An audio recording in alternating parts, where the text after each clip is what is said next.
So,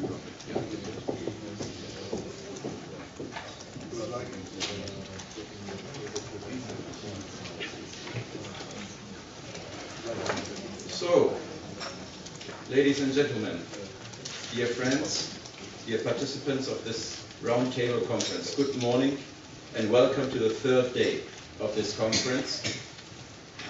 After yesterday's 9 to 4 working day and the visit to the Beethoven House and a relaxing evening, we will have today a 9 to 4 even working day, 9 to 5 yesterday, 9 to 4 today. And tomorrow we will even have a holiday, a public holiday here in Bonn. So if you want to go shopping, well, I don't know, are the shops open here in Bonn up to 8 o'clock, I think, in the evening? Something like this, or even 6. So yeah, so you'll see where you can put in your shopping. But this is just for reminding. But let's concentrate now on the third day of this conference, where we want to narrow down our general topic, and at the same time we want to broaden up the perspective. We want to narrow down, first of all, by focusing on the work. That's the reason why the internet is not working today. I apologize for that. There is some difficulties with the electricity here, and so they are trying hard to solve the problem, but at the moment the internet is not working. I don't know whether it is clear that the whole day the internet is not working. Otherwise, we will let you know when it starts again, and then we'll see all your laptops opening again, and you can check it. I heard there was a fire in the computer center of the university, so you cannot count on getting access. Please, colleagues from ZEF will be happy to share their Blackberries or whatever the equipment is, if you don't have it in this room. Yeah, great. Thanks very much. Good. We want to narrow down. The first day, we discussed very broadly concepts, dimensions and causalities of marginality. It was a very broad picture which we draw, and there were a lot of loose ends on the first day. The second day, we became more specific, discussing interventions and instruments, as well as policies and programs to reach the marginalized poor. Today, we want to focus on two issues. First of all, on success stories of innovative, in brackets, business approaches, their impacts and conditions of success, and whether and how they are transferable to our group, our target group, and about the marginalized poor. Then, the second issue we want to focus on today is the way forward, by discussing a planned action in research and practice for including the marginalized poor. And we want to continue our networking, and that we want to institutionalize this today after lunch. There is the opportunity to continue the discussion in two thematic tables. And the topics of the tables are, on the one hand, measurements and mapping, and then social entrepreneurship is the second table. So who is interested in these two tables? The social entrepreneurship is led by Heike and Christine, and the measurement and mapping is led by Verena and Inga.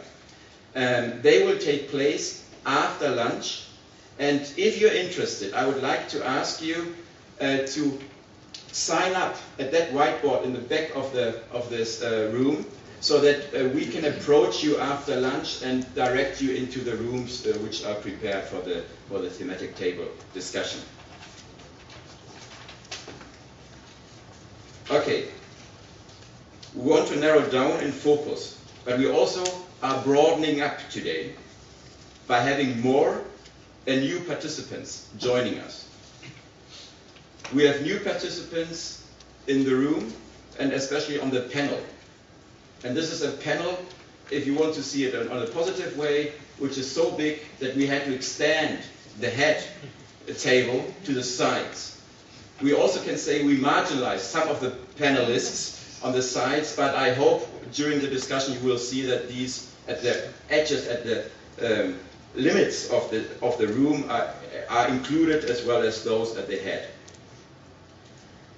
The first panel is an exchange forum of development practitioners and private sector, and even governmental participants, as the main change agents in including the marginal poor or marginalized poor into development. But before we start with the panel, Heike would like to brief you on the different innovative business approaches, where we had yesterday already one example, and you want to give us the big picture and kind of systemize the whole issue in a very short, brief statement. Please, Heike, the floor is yours. Thank you and good morning. I've actually got 3 minutes, so I've already got my 3-minute warning, and I'll try to wrap up as quickly as possible. We thought it would be useful to summarize the paper a little. It's also available at the back, but sometimes we found that there's a bit of confusion on the different concepts that are out there these days on different innovative business approaches. There's a lot been happening in the last sort of 10 years, new developments, new terms coming up, so we thought it would be useful just to highlight a few of these concepts and see how they relate to each other, how they develop from each other, and then also to throw up a few questions for discussions throughout the morning. So this is roughly how we sort of drew the line in the paper, and what the arrows shows is sort of roughly speaking, sort of move from a primary focus on maximizing profits increasingly to a focus on social value creation. The arrow is supposed to symbolize that this is a continuum. There's a lot of overlap between some of these concepts. It's not necessarily that they are very clear cut, but rather it's a continuum, and it's in that continuum that we can in fact take advantage of as well. So one of the longer standing approaches is corporate social responsibility, which has been sort of emerged in a bigger way in the 70s and 80s already. And the emphasis here is on voluntary action and on responsibility, this issue of responsibility, the argument that a company has some responsibility towards the environment, towards the communities that it works in, towards its workers, but on a voluntary basis. And a lot of the activities that were then carried out are still being carried out on SCS are more external add-ons to business operations. They're not necessarily an integral part of business operations, rather sort of the profit maximization focus is still the primary focus. So the bottom of the pyramid market has in a way changed this debate. It was started by Prahalad and Hart in 2002, but it's also been picked up by many other people, and also the IFC has been promoting that. And the bottom of the pyramid market focused on the customers at the bottom of the income scale, and they're usually 4 billion people, low-income consumers. How they're defined differs a bit depending on who you read. Sometimes it's argued that it's people who earn less than $1,500 a day. Sometimes it's less than 3,000 a day, a year. That would be nice. Less than 3,000 a year. And in a sense, it's almost secondary what the cutoff is, because, well, for a start, they always end up at 4 billion, no matter what their cutoff is. But it's the idea is the important part. It's the fact that there is a whole group of consumers, and the focus tends to be on consumers, although not by definition, but there's a whole group of consumers that hasn't been accessed, and that you would need new business strategies to engage, but it is possible to engage them, and the market is estimated wildly somewhere between $5 and $50 trillion. But on the other hand, for our discussion, it doesn't matter where you cut it off, because what some of the criticism is that if you have a $3,000 cutoff, then a lot of the actual successful bottom of the pyramid schemes, they are often, in fact, for the higher income segment of those 4 billion. And that translates into an $8 a day income, which by poverty standards is actually fairly high. So it's the fact as to what extent is this actually really targeting the extreme poor or even the poor, or is it in fact the sort of lower middle class consumers. Very much building on the bottom of the pyramid is the inclusive business idea, which is also looking at the low-income consumers as a potential market, but it also extended it much more explicitly to looking at the 4 billion as producers and as entrepreneurs and as employees, and also as part of the supply chain. So it's really about including the low-income consumers in the entire supply chain. And this is, UNDP was one of the early advocates of that, and WBCSD as well, of course, together with SME. Some would argue, like full-time Kramer, that this is still not enough, that this is still creating specific businesses that are then focusing on social value creation, on specifically engaging the bottom of the pyramid. But rather what we need to argue for is that social value should be an integral part of business strategies. It's in fact in the strategic, financial, and social interest of a company to integrate social values into their operations, and this was very much embraced by Nestle, and I'm sure that we'll hear a lot more about that later on. And then finally, the social entrepreneurship and social business. We already heard a lot about that yesterday, which is then really taking that to the extreme by saying that, in fact, business strategies and entrepreneurial principles are just a means to an end. They're only there as an efficient, self-financing way of achieving social objectives. And but really, what the success factors of a business are is the social value creation and the social change that it can affect, and not profit. Profit is only there so you can finance yourself, so you can expand operations, but not to pay it back to the shareholders. So these are some of the questions we raised in the paper, started to slowly discuss them, but there's still a lot more discussion, and especially from people who are practitioners in this field. So we just thought we'd list them, and then throughout the morning maybe we can get back to them. So one is, what characterizes the marginalized and the extreme poor from the perspective of business? Are they just poorer than the poor? Or are they, as research by Brack suggests, actually structurally differently poor? And do we need to adjust business strategies to respond to those structural differences? And also, we don't feel that business is the solution to everything either, and that you will reach everyone, and even the extreme poorest and most marginalized with business. But the question is more, how far can you push business approaches, so down the income scale and down the human development scale, to see how many can you actually reach and then help them move out of poverty. And then finally, what sort of incentives, support, and in particular partnerships, we heard that a lot yesterday as well, what sort of partnerships do businesses need to so they can be engaged and to reduce marginality and extreme poverty, and which of these different approaches are most suitable for different sectors, for different target groups, and to work with governments, to work with NGOs, and with others. So these are just to be kept in mind, not to be discussed now, but maybe some of the panelists or you would feel like picking them up. And we would also address these in more detail in the roundtable this afternoon.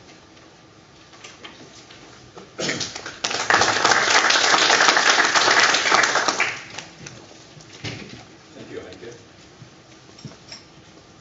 for this overview, and we will come back to their questions and to answers probably already in this panel, but we'll see how it evolves. Once again, the objective of this big panel is to share the best practice experiences of innovative approaches, including innovative business approaches, to reduce extreme poverty and marginalization.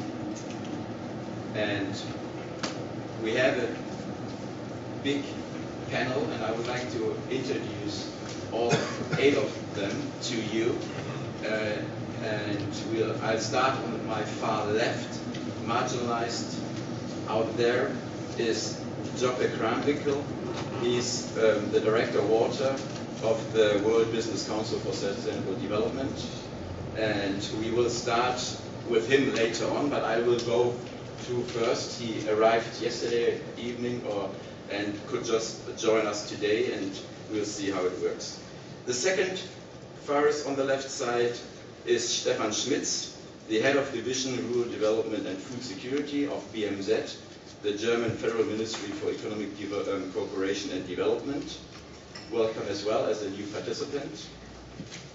The third one, coming closer to the core of this panel, at least geographical-wise, is Tony Kahn.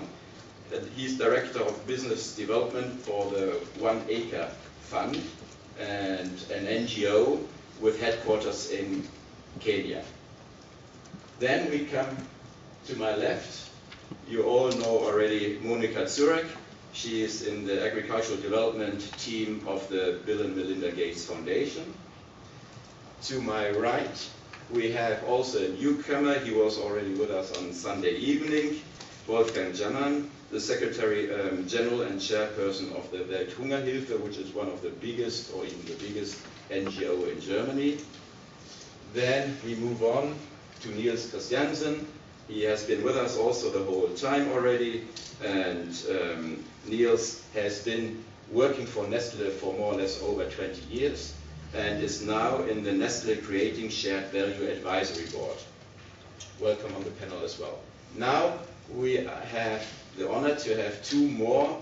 On the far right, we have Saeed Masood Ahmed. You joined us the whole time as well.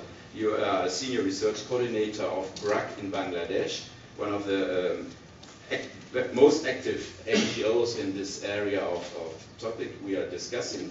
And finally, we have Sudarshan Srinivas, who is with us also since the beginning, and with over 25 years of experience with rural communities. You are working in the Reliance Foundation in Mumbai. So welcome to all of us, to all of you here on the panel. And the idea is for all of you, we would have a first round where all of the panelists will share one success story, maybe going a little bit further on the meta level, explaining the structures of this, of the success and success story in innovative approaches reaching the poor or even the marginalized poor. The second round will be then concentrating once again, did we reach the marginalized poor? If not, what has to be different? What is needed that these programs can reach the poor, the marginalized poor? And then I would like to open the discussion to the whole floor, and then we can get into an intensive discussion. Okay, John, thanks for being here, and please, the floor is yours. First, apologies for coming in late. I heard you had a very exciting 2 days, and I also would like to thank Heike for putting the World Business Council on the arrow, because 2008, coining the word inclusive business, it seems a long time ago, but 3 years is nothing. So, I mean, the things are advancing. I just want to say a few things about that before I dive into the case study which I have in front of me. First of all, I'm from a business organization, not from a particular company, so I have to rely on the information I got on the case from that company. But most importantly, I think when we talk about inclusive business, when we talk in the business environment, you have to see that from a perspective of large corporations, which are member of organizations, which huge supply chains and influencing. So how can you actually get those organizations focused on developing products and services, or in a supply chain buying products and services, which allow for a more inclusive approach. So that's the key. The advantages we were going to Heike's direct employment, but I would like to focus on the activities we are most concerned with today in our organization, and that is enhanced access to key development enablers such as energy and water. I mean, for us it's very clear that if you provide these services, and I assume also for the marginalized poor, energy and water, that these are enablers for growth. What are our golden rules? What do we say? What are the success stories? What are they based on? There's three things, and probably you're talking about it, but finally, localizing, make it local, and focus. And focus we mean necessarily on, when we talk about the business world, focus on the core competencies. So the word I missed a bit is innovation, innovation, innovation. Try to make it as clever as possible, and innovation and go outside your sector to find that innovation. And hopefully the case I'm going to give you demonstrates that. Let's talk pumps, something basic as pumps, and let's talk about Grundfos, which is a pump supplier in Denmark. And they actually set up a new business unit, and that new business unit basically is aimed to provide drinking water in rural areas. So it's a shift from, if I say it bluntly, from philanthropy, where you say, I give some money to somebody, to say, hey, I create a business unit in my organization which supplies a unit which provides drinking water for poor areas. Now, what is the innovation about it? That it is just not pumps. It is not just pumping water and cleaning the water. It is about solar energy. It is about having telephone technology applied for charging, a complete novel approach which allows for a much cost-effective approach. So, it's pumps, solar, closed payment systems, mobile banking, smart keys, all that stuff in order to make the service they provide with the unit as cost-effective as possible. So, what have they done? Something like 15 water systems are in operation in Kenya. The way it operates is that they provide the unit in the rural areas. They have to rely very much on donor funding to get the capital going. But once the unit is there, based on the fees which are charged, the unit is serviced and in operation. So it took them something like 2 years to develop that to a level where you can now say that it is reasonably robust and it can be scaled up. It probably is at the stage where you are asking still the question, to what extent can this be completely self-financed? In rural areas, probably not. It can probably be self-financed if you have a sufficiently large population where scale can be applied. So this was my example. The key factors for success, in my opinion, are first, it is a business unit. It is not so they are trying to sell their pumps. It is focused on the rural area. They are partnering with local partners, with banks. They are having a local service provider, and thirdly, it is innovation. They keep on innovating the product eventually to get to a wider scale. So, as a kickoff, that's my contribution as well. Good. Thanks, Peter. We'll follow the line and just continue with you, Stefan Schmitz. Please go ahead and try to get on. Oh, yeah. Thank you. Yes. Thank you. Good morning, everybody. Yes, I represent the donor agency, the German Federal Ministry for Economic Cooperation and Development. Well, I do not represent business here. I do not represent innovation myself. But what is our role? As I said, I think to set the right, to add to setting the right framework conditions in partner countries that business and innovation can flourish. I would not like to restrict it to funding only. That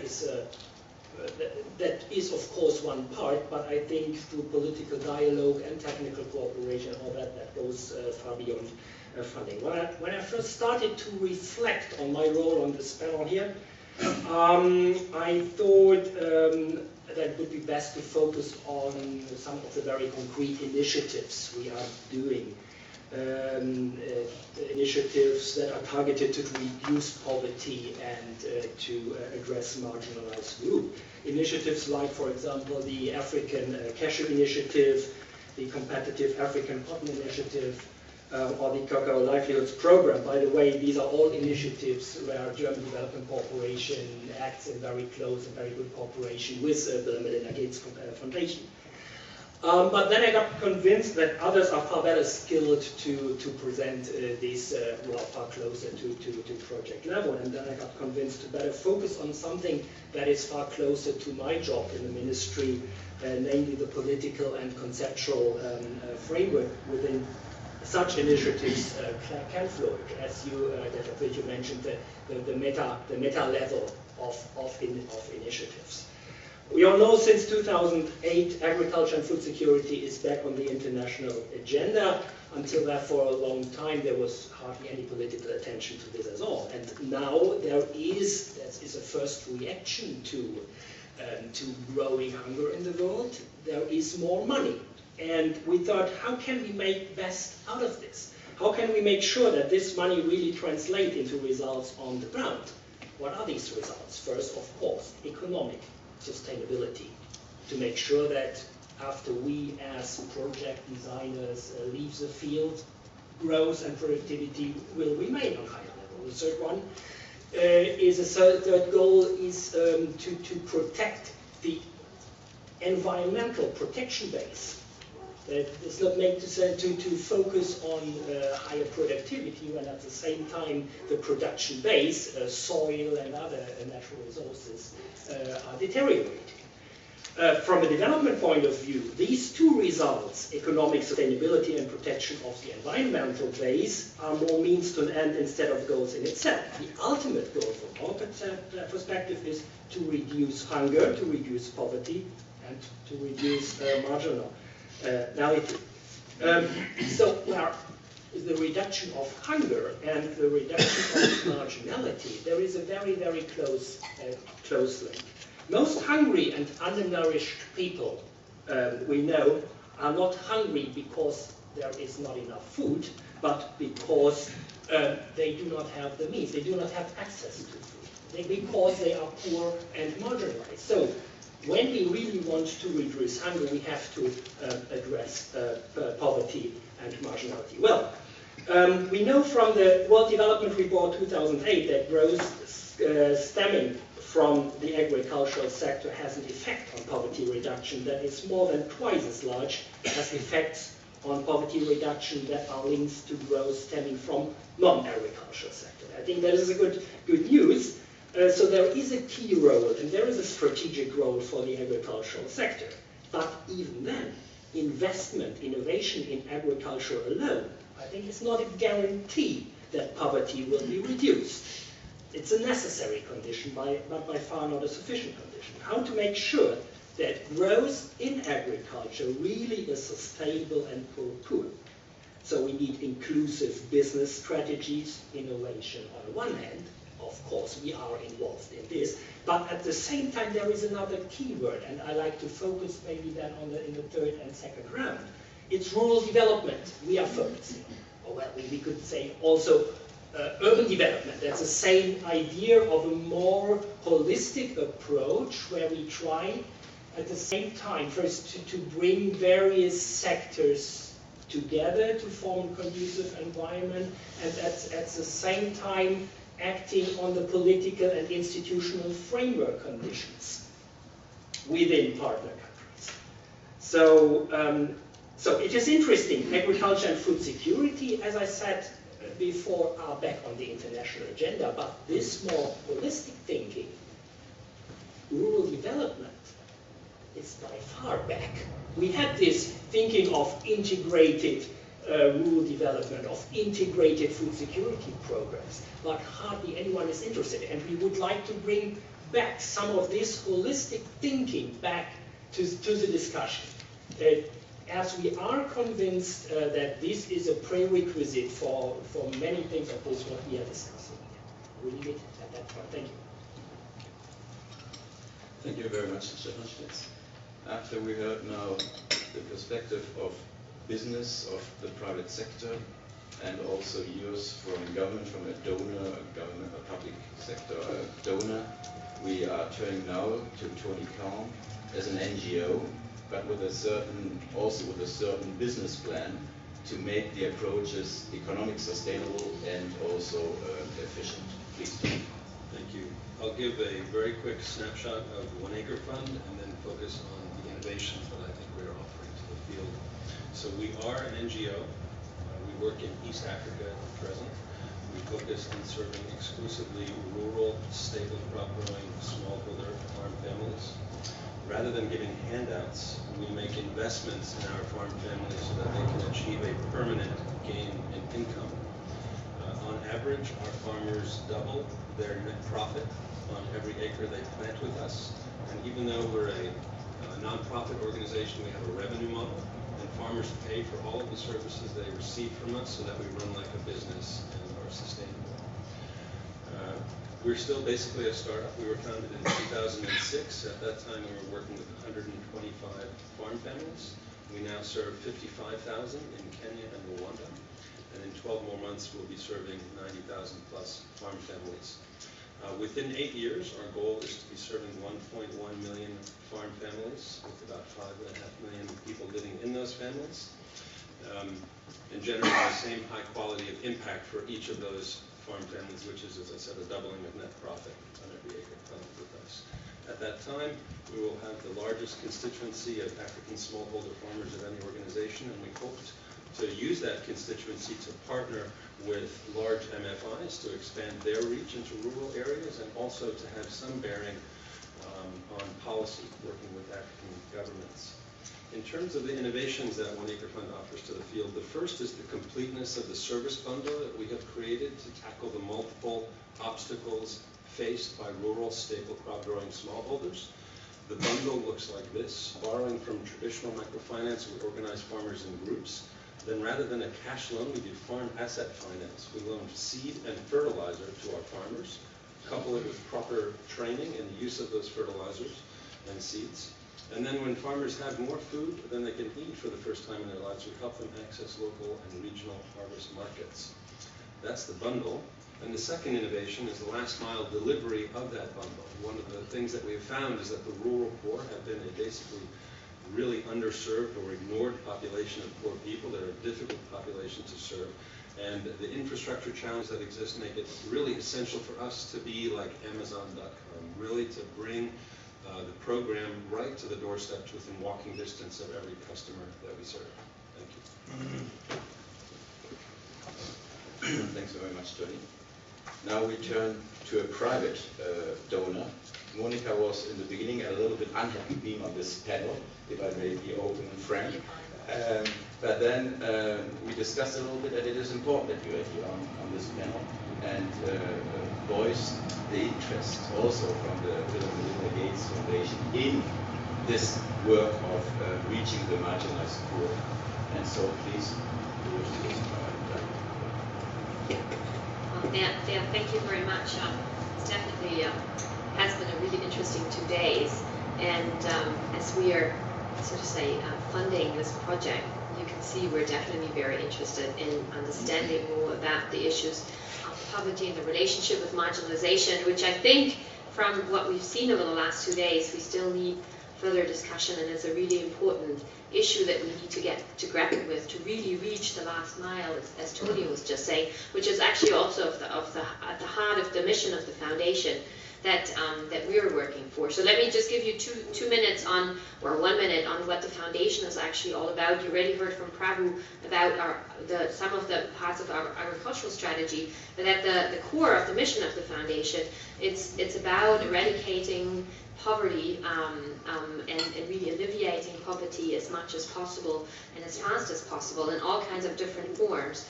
And the Agriculture Development Program, which is a relatively young program, about 4 years old, was funded really similar to what Stefan just said, with the notion that agriculture has been the main livelihood for most of the rural poor, wherever you're talking about in developing countries. And that's why the foundation started to invest in bringing new technologies and new innovative approaches to that kind of group, which has been, as Stefan pointed out, over the last 20, 30 years, been really underfunded and has been very, a sector that has not received much attention. So we have just concluded within our team a new strategy, which is actually not a completely new type of what we're doing, but it's just a much more focused way of looking at what we are really trying to achieve with agricultural development and the goal. And our overall outcome goal, it all centers around sustainable productivity growth. And that really means that, of course, we really want to make sure that overall agricultural productivity in the countries that we work with is growing, but as Stefan pointed out, we are also very concerned about the environmental sustainability on the one side, but also about the social sustainability of what is really going on. And this is really where this work that we have started together with Joachim and Franz here at ZEF became really important for us, because we realized that to reach really the poorest of the poor, we might need a few different new additional approaches to really getting to the last mile. Because a lot of the projects that we're working with, we see that we are definitely having an impact. And let me just point out two of our projects that in this area have been particularly interesting in reaching, so to say, the last mile and reaching really the poor farmers, the smallholder farmers that we're working on. One of that is the P4P program that we have together with the WFP, with the World Food Program, which is which really focuses on sourcing food locally. And Krista probably knows all the details. Arlene Mitchell, one of our deputy directors, was long in time with World Food Program, and they set up a way of how WFP is now really sourcing from particular smallholder farmers in, I think it's now over 20 countries worldwide, and make sure that a lot of the sourcing does come really from local farmers that are around the poverty line, and really bring that food then into the program that the World Food Program is then distributing. So we think that is definitely a way of how the foundation contributed to reaching or giving a lot of the smallholders that before did not have access to any kind of constant or long-lasting demand, a new source of income and a new way of really connecting to a market in that sense that didn't exist before. Another program that we're focusing on together with the Green Revolution in Africa, AGRA, is the agro-dealership program that really tries to build up agro-dealers as providers of seed, together with information sources for new technologies, eventually also suppliers of other inputs that might be important, and focusing specifically on underserved areas, similar to what Tony said. For us, reaching this last mile, getting this last mile done to really reaching the farmers that have for a long time not been served, has been really one of the concerns, and the agro-dealer program seems to be one of the success stories from our side, pointing in the right direction. So these are two ways of how we're trying to go down that path. Together with the cash flow initiative that Stefan already mentioned around cocoa, cotton, it's another way of reaching small farmers that depend on these kind of crops, and bringing them into the market and into new value chains in the way that they haven't been before. That all said, reflecting on the last 2 days of the conference, there were definitely a lot of very interesting approaches that we talked about, different ways of conceptualizing the relationship between marginality and really extreme poverty. My feeling is we need to go still a few steps further to really find some very new ways of reaching the very, very poor, which really seem to have, from what it seems from the discussion, it's just a different structure, just a different way of how poverty expresses itself, and really bringing this together with new ways of thinking about reaching these very, very poor that often don't even aspire to be part of a market, that often don't even think they have a right to an adequate livelihood, that don't even have the means of reaching any kind of programs that are out there I think that requires a new way of thinking, and this is why we are quite interested in this kind of work, and hope to continue learning from the different approaches that you bring together here. So thank you very much. Great. Thank you, Monica. You're already setting the tone for the second round. Not only thinking about reaching the last mile, but more adding a mile or bridging out to someone without any connection at all.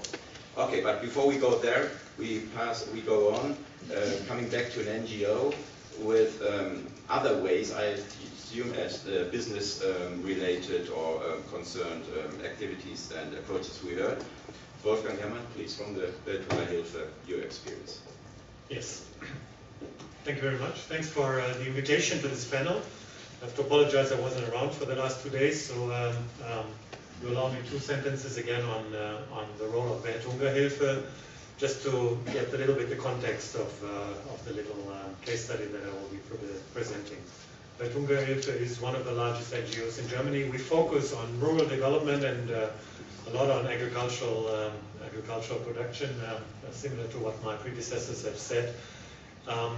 We work in about 40 countries worldwide, and about half of our portfolio is basically dealing with food security and livelihood security. There's a couple of characteristics that are important for our work.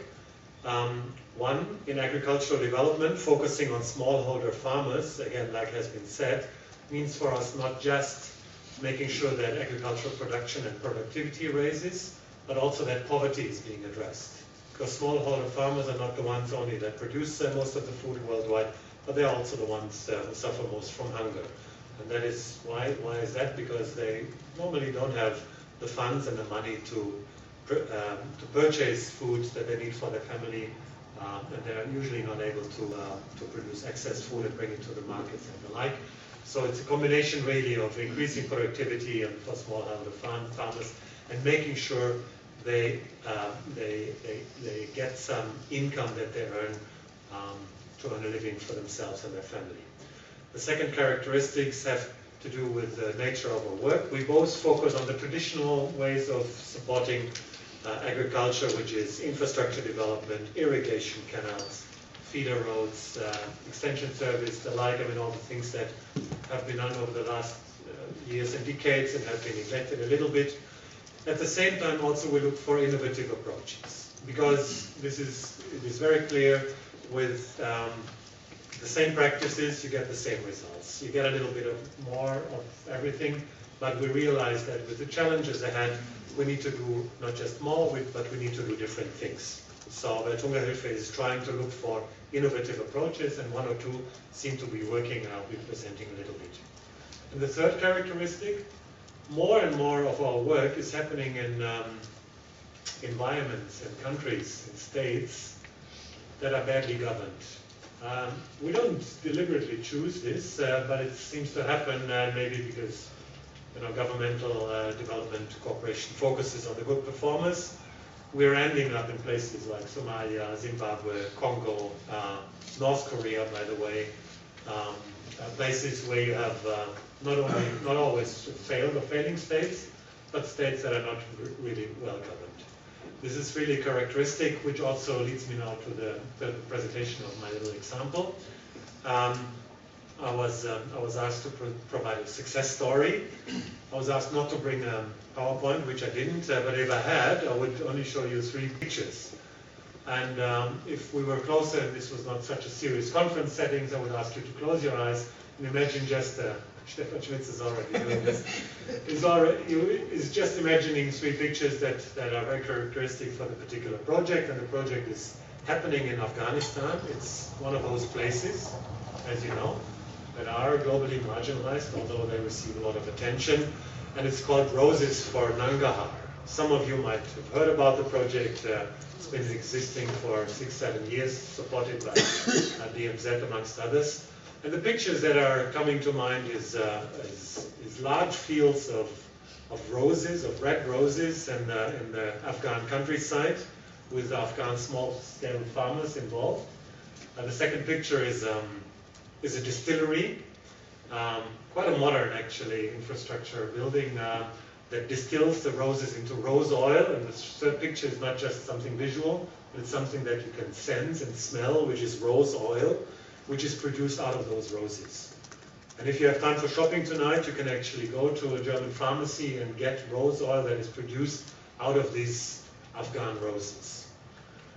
The project as such was kind of thought of right after the war in 2001. A couple of people gave us the idea, why not think about growing roses in Afghanistan? There's other flowers that grow there, as you know, poppy in particular. And the idea then basically led to a project that was started in 2004. So it took really 2 to 3 years to bring the idea to implementation stage. And it's coming to an end this year. So it's a 7-year project, which is, I think, fairly good for something that has a sustainable impact. It worked in the initial stages with not more than a handful of really innovative farmers. A couple of farmers that were ready to try something new, because there's no rose growing in Afghanistan so far. And they were trained in the technology. They were provided with the rose seeds that came from Bulgaria. There was all kind of agricultural input being provided. Terracing was helped with, and of course also the distillery. The technique was developed, and there was helped with external input. But the farmers were involved through associations in the processing as well. And we had, fortunately enough, a for-profit commercial company here in Germany, WADA, which was offering to buy the distilled rose oil. And the distilled rose oil is certified biologically now. It is of high quality. And between 2004 and now, about 720 farmers basically took on that idea. So from 5, I think it really turned into a project of scale. They do earn an income. It's all small-scale farmers. They have between half an acre, 1 acre available. So it's not big latifundia, but it's addressing the target group that we work for in other places as well. It is a success story also because last year the farmers and some of the project employees formed a little company that are basically taking over this business now. From now on. It required a lot of investment, I have to say. Over 3 million euro went into this project over the last couple of years, supported by BNZ, GIZ, the European Union. But it is hopefully sustainable in a way now, and it is something that even we as Welthungerhilfe are wondering about. How do you transfer something like that into a new environment, and how do you make sure that not just the farmers benefit from this, but also those who might not even have that half acre of land. That's as far as I want to go. That's probably the next input, and we'll get in the second round. Thank you. Thanks very much, Wolfgang. Although you're from the NGO, you are very good in giving commercialization and produce or selling your products very nicely. Thanks very much. Niels, now back to Nestle, back to the private sector. Yes, we're not an NGO. But just brief word of introduction. I started to work with marginalized families about 30 years ago when I was in the Harvard Nutrition Department and was sent to Bogota, Colombia to work on a longitudinal study of malnutrition and mental development of children. And I'll have to say at that time I thought the solutions were really develop nutrition programs that then can be brought to scale and funded by the government. But it didn't take long to figure out that the government really didn't have money to bring these ever up to scale. And what the people wanted was not a handout, they wanted a job. They wanted a job that paid $2 a day rather than $1 a day. So I had the opportunity to join Nestle, and partly based on the belief that it's going to be primarily economic development that will bring people out of poverty, not exclusively, obviously. But I fast forward to the last 10 years, I was given the privilege to work with our CEO, Chairman, Executive Board to define what Nestle's relationship with society should be. As you may know, in the past, Nestle's had a somewhat confrontational relationship. I'm sitting next to an NGO here. That probably wouldn't have happened 20 years ago or so. But in any event, as I got to know Nestle and understood more and more the relationship with the outside world, I really thought that we needed to move past corporate social responsibility because managers didn't understand responsibility. They can't, how do I maximize responsibility? Do I take responsibility for all social problems of a society? But they can't understand value creation. My job is to create value for the company and value for society at the same time. Now, this may sound like a little bit like a fairy tale. Someone said that to me the other night at dinner. But in fact, Nestle has been doing this with marginalized populations in rural areas since the 1920s in order to produce enough milk for milk factories. The Nestle milk factories are generally located in very remote areas where you have to create a dairy, a sizable number of dairy farmers in order to supply those factories. And that has grown over the years, where today there are about 600,000 farmers that Nestle works with directly through its programs of 1,000 agronomists and 5,000 agriculture extension workers. If I just take one of those that I know, the Moga factory in India, we collect milk every day from about 100,000 smallholder farmers in order to bring those to the large Moga factory for processing into powdered milk. The key to this has been our veterinary assistance, microloans, and also going a little bit beyond what's necessary, and also making it completely open and untied to selling milk to us. The veterinarians visit these small villages, smallholder farmers. The milk is collected on the spot in cooling units there and tested immediately. We install a clean water source at the school and teach the teachers and children how to maintain that, and now provide nutrition education to the young women, the girls, the teenagers, because they're soon going to be mothers. But we don't require that they sell their milk to us. And in talking to some of my Indian colleagues who are here at the conference, they pointed out, well, what's the difference between that and just doing business? Isn't that just doing good business? And the difference, as I'm told, is that this isn't transactional. We'll do this for you if you sell your milk to us. This is given away, and what it builds is basically bonds of trust that over the long period of time, they'll sell their milk to us, even if they can get a higher price someplace else because of the long-term relationship that's built. We've put out a report on rural development this year that you can either send you a copy or you can find on the web. But this basically requires a business model of long-term thinking, of get rich slow philosophy, as opposed to pushing people to reach unreasonable goals every year. And also a strong loyalty between employees and management. Average years of service and retirement at Nestle are 27.5 years. And so people, it's not a hire and fire mentality. People are afraid they'll lose their jobs, so they start to push the envelope and feel pressured to make a profit at all costs. So I'll stop right there and get into conversation later. Great, thanks very much, Niels. And after the private sector, we are turning back again to NGOs. In former times, approaches of NGOs were per se innovative. Now they are also established organizations, but still, let us hear about innovative approaches from BRAC in Bangladesh, please. Masood. Thank you.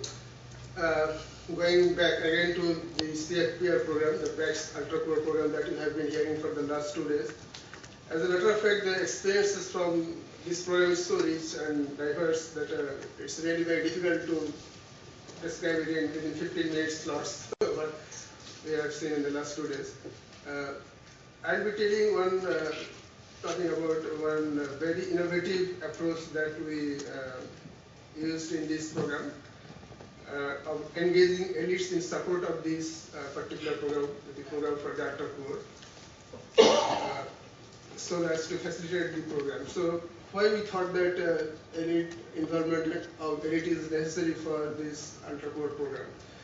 We know that traditionally poor people used to depend partly on the patronage, protection and charity of village elites. And there are informal networks which play a major role in securing livelihood support for this ultra-poor population. So when we started this program, we found that there were some people who got into the program and there were other people who were equally poor, maybe a little better off, but didn't get involved in the program. So there is kind of conflict, jealousy or something. So the asset transfers like livestock or poultry or whatever. So there was some theft and these things happened. So we thought why not to use that informal network in a more positive way so as to help these people and perpetuate this program more constructively, more rigorously. So the idea was that by involving the village elites, we will maintain and strengthen the traditional support system for the ultra-poor, as well as systematic community level protection will be given against these social and environmental risk factors by the ultra-poor post after the assets are being distributed. So we thought that why not institutionalize this informal network into something formal. And ultimately we came up with a committee, we call it Village Poverty Alleviation Committee. So the committee is composed like this, that there are 9 to 11 members, and there are members from CFPR program, from BAC's other programs, and also representative of the ultra-poor. But then they will be constituting about 3-4 members, and the rest are from elites in the village. So those who are rich people who are staying in the affairs of the village, like opinion leaders also, some religious leaders, teachers, so those kind of people. So we brought them together, we explained our purpose of bringing them together, and we explained to them about the program. They used to hold a meeting they used to sit together once a month and discuss their responsibilities and how far they succeeded in doing these responsibilities. These committees were given specific responsibilities like facilitating the immunization of children and how these ultra-poor people can access healthcare, how to facilitate that, ensure attendance of these school-going children in this school. Those of the ultra-poor households who didn't have any good, chemistry or things like that, so constructing some living quarter for them, and sanitary latrine, then drinking water, tube for drinking water. So those kind of things they were given tasks. And what we ultimately found, 2 years after these committees were formed, we did an evaluation study, and we found that the quantitative impact was quite impressive. They were having these stewards, latrines, so these things increased. School enrollment of these ultra-poor children, families from children from ultra-poor families increased. Funds were mobilized to help these people with accessing healthcare when needed. Some, of course, some surgical things where the cost is high.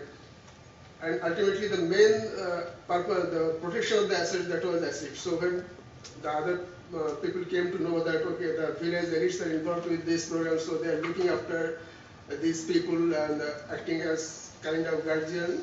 So the others were, those theft and all these things were subsided. This also gave a kind of legitimacy and ownership to these people also, so that they thought it like their own program. It's not something alien some people coming from outside and imposing a program on them. So by being involved in the process of this program, the elites also thought that, okay, they are also part of the program and they also have a responsibility to do some good for these people, and they actively participated in that. You can come back to this more. I will say that this is a very successful program in the sense that this Village Poverty Alleviation Committee, they survived the cycle of the program. So you know that this program is a 24-month cycle. So it survived beyond that cycle, and ultimately what happened when this program finished, and then these committees continue to act for these poor, not only these ultra poor people, but also poor people in different ways, how to make improve their quality of life. So I would call this a good example of how we can involve the elites in programs like this for the very poor people. Thank you. Great, thanks Masood. And now we turn to you, Sudarshan, with your example, and with this we finalize the first round. Thank you and good morning everybody. I have not been a very professional at participating in conferences, so I need a little effort to structure what I have to share with you. I'll try it in as few words as possible. First, an analogy that in India, marriages still are traditional and arranged. So when as a corporate taking up this activity with marginal communities, one of the big issues was how to build the bridge, how to connect. And what I put forward to them is what I would like to share with you, that we've come with a proposal for marriage. And when we do marry, the two houses become one. The problems, the concerns and the opportunities and the strengths of one becomes the same of the other. So our entire program design and intervention is based on this underlying kind of philosophy. And it began actually with this entire thing focusing that we were looking at successes established on working with marginal farmers across the country, at least where we could reach. What we found was a pattern that while the engagement was there, there were fantastic experiences and successes, but the lastingness and continuity were far and few between the post-intervention phase. And therefore one was wondering, what does it take to engage with a marginal community and provide a self-sustaining, lasting initiative.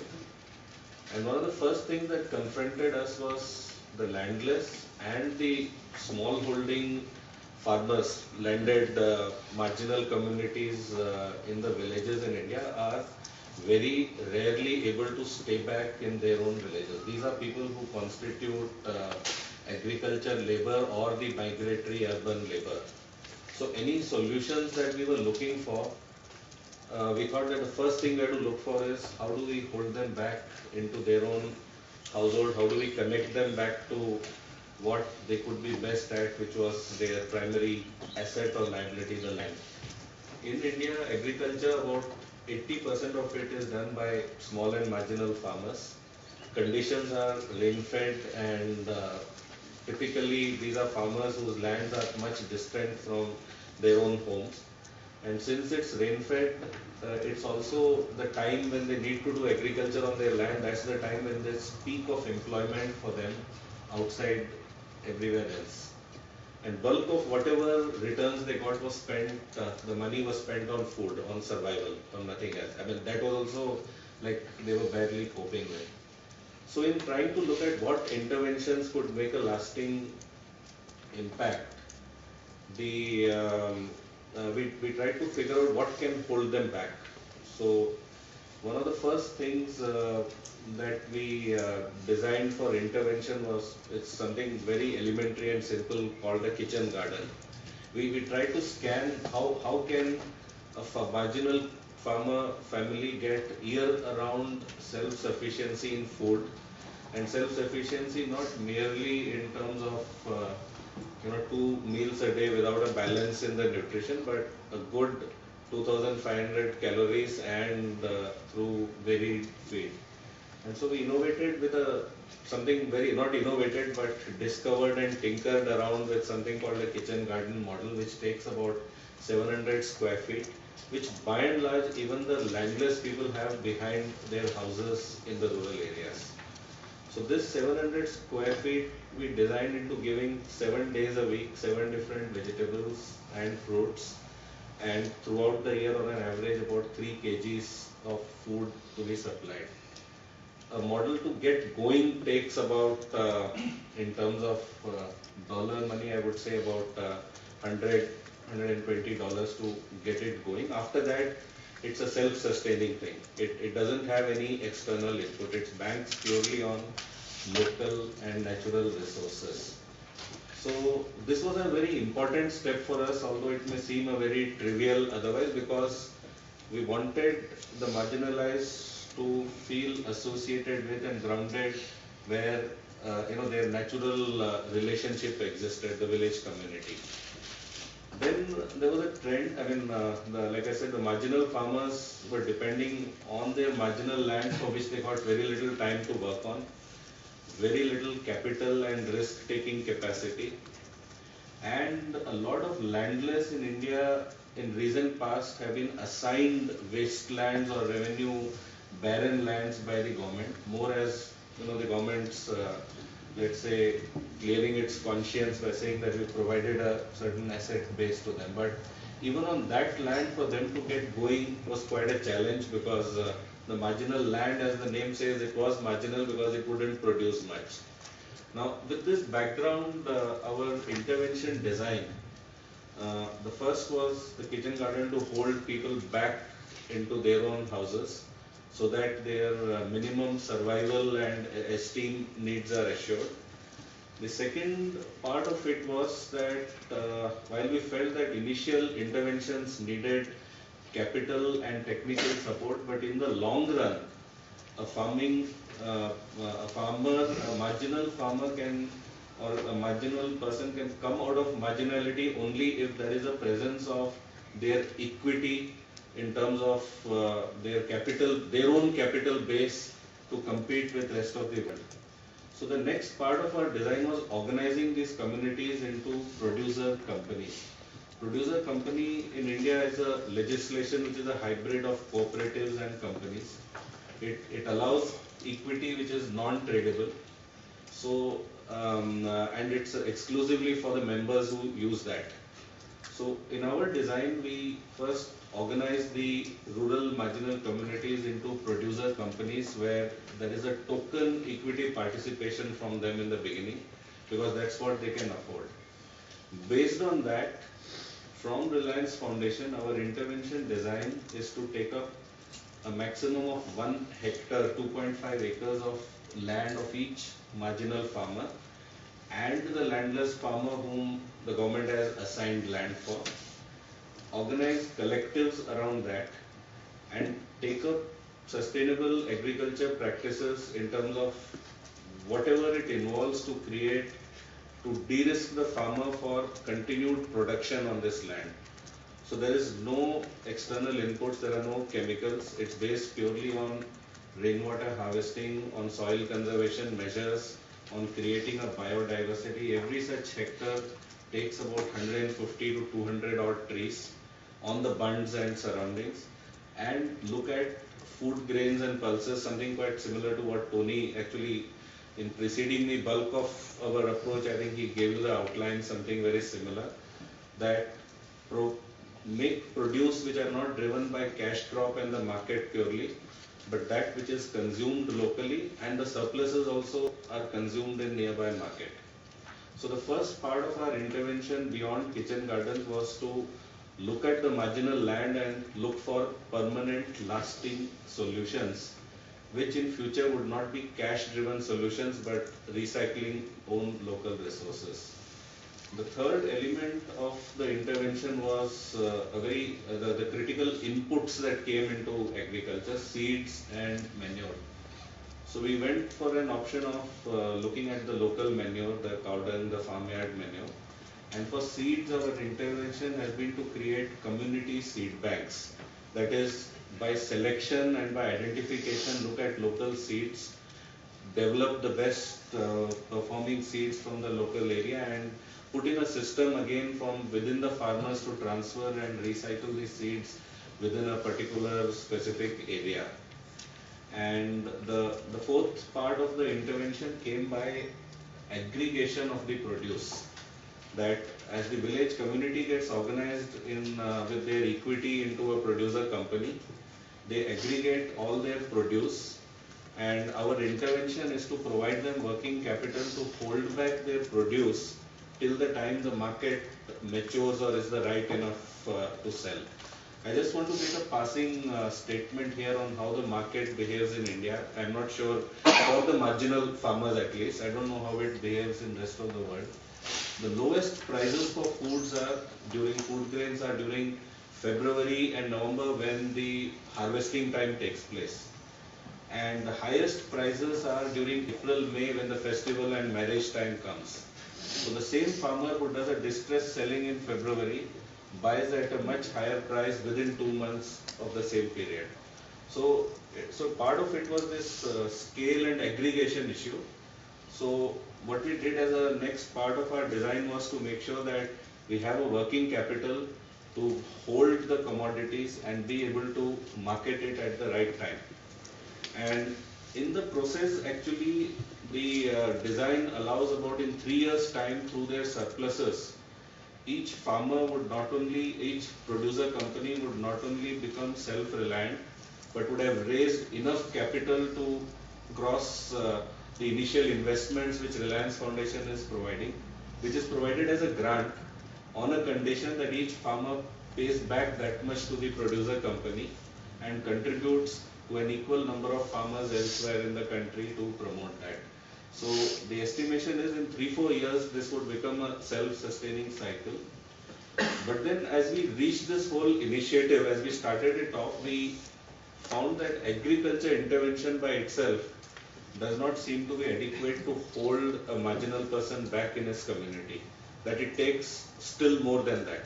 We thought a holistic intervention end-to-end in agriculture would suffice, but now we are finding that beyond that, education, health and shelter are important benchmarks for restoring the self-esteem of that person.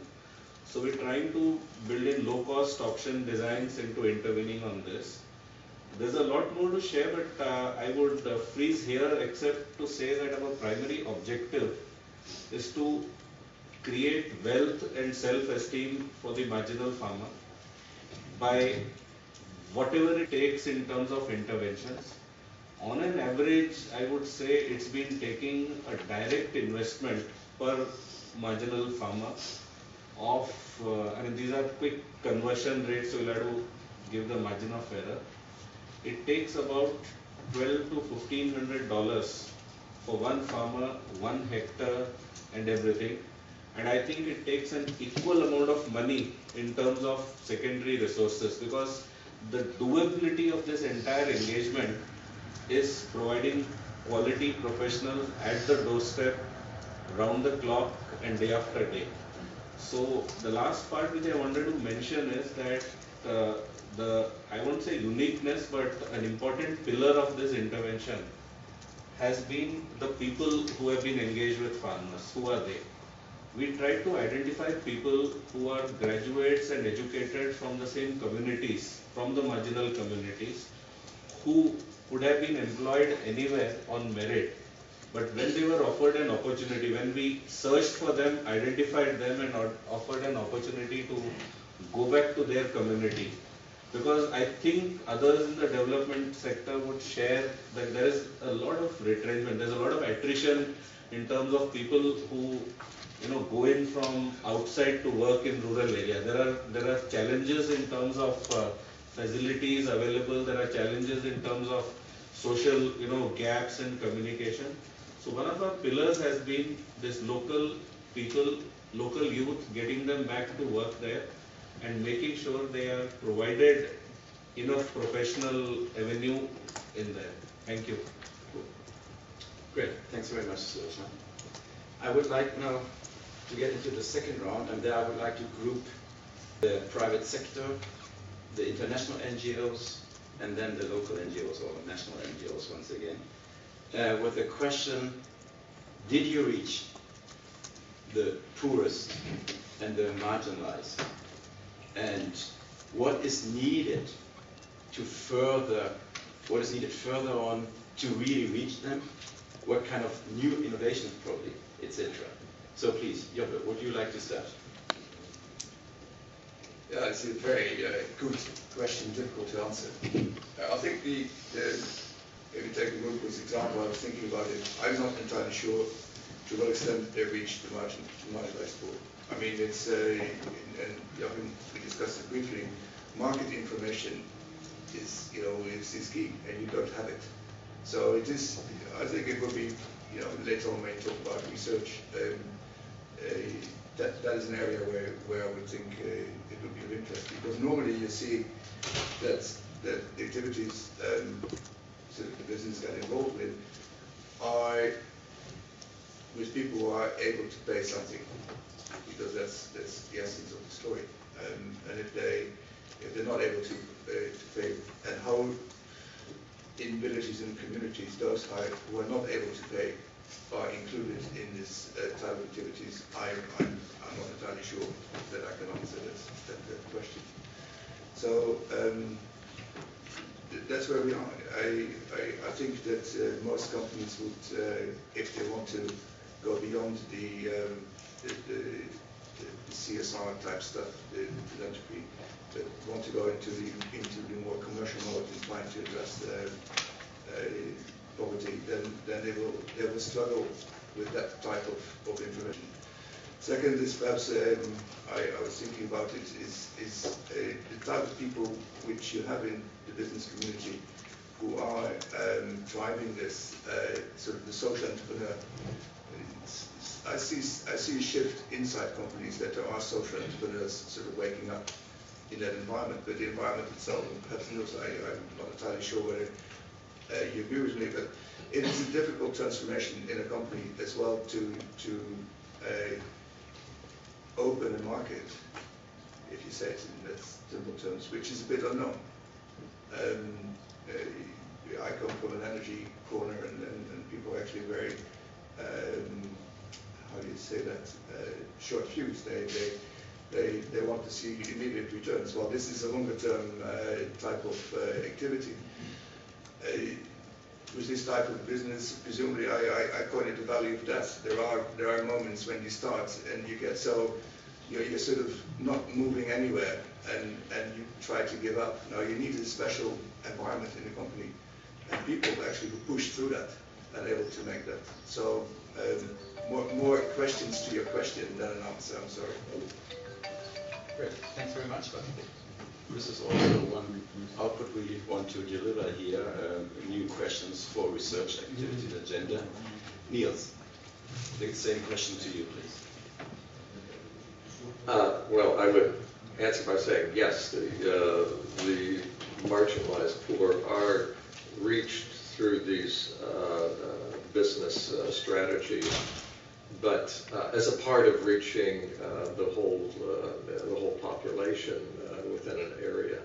I spoke of the 100,000 farmers who every day provide 1 million liters of milk to our Moga factory. Each one of those farmers, if you figure out the math, is providing about 10.5 liters, 2.5 gallons that fit in one can. So that's, and we have helped them to go from half a can to a full can where they can sell it. So many of them were marginalized. They may have had 1 cow, and we got them to own 2 cows, or 3 cows, or 4 cows. But I want to emphasize that the impact is primarily, it all starts with a factory that's located way out in the middle of nowhere. And who you are impacting isn't just the farmer. It is training local suppliers on good business practices. It's providing literacy training in order to get the people you want. It's apprenticeship programs to turn unskilled rural workers into factory workers.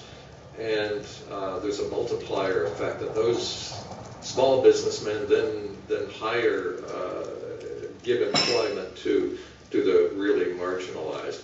And so what we see happening is over time, when we locate a factory in a rural area, it is no longer strictly rural, because a whole business structure develops around that factory. So the answer is yes, but we aren't just targeting the marginalized and saying, well, to heck with everyone else. You have to bring the whole community, I believe, along through a process of economic development in rural areas.